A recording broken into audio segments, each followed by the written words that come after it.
Facebook scroll করতে করতে শাহিন আফ্রিদি স্যারের সুন্দর একটি লেখা পড়ছিলাম। অদৃশ্য দেয়াল। পারিবারিক সমস্যা কোনো রসিকতা নয়, এটা আপনার জীবনকেই ধ্বংস পর্যন্ত করে দিতে পারে। পরিবার হলো বিশ্বাসের শেষ ঠিকানা। যখন সেই ঠিকানায় ভুল বোঝাবুঝি, অহংকার বা দূরত্বর কারণে ভেঙে টুকরো টুকরো হয়ে যায়, তখন মানুষ আর অন্য কোনো সম্পর্কের ওপর ভরসা রাখে না। মানুষ সারাদিনের ক্লান্তি শেষে ঘরে ফিরে একটু শান্তির খোঁজে, কিন্তু সেই ঘরেই যখন বিচ্ছেদের সুর বাজে, যখন বাবা মা, ভাই বোন বা প্রিয়জনদের সাথে মনের দূরত্ব তৈরি হয়, তখন নিজের ঘরটাই পৃথিবীর সবচেয়ে একাকী এক মরুভূমি মনে হয়। চেনা মানুষের চেনা ঘরেই একে অপরের কাছে সম্পূর্ণ অচেনা হয়ে যায়। একই রক্ত, একই পরিবার, অথচ মাঝখানে দাঁড়িয়ে থাকে এক অদৃশ্য দেয়াল।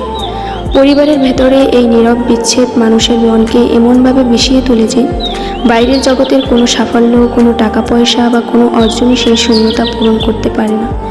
মানুষ তখন বেঁচে থাকে ঠিকই, কিন্তু তার ভেতরে হাসি খুশি মানুষটা অনেক আগেই বদলে যায়, মরে যায়।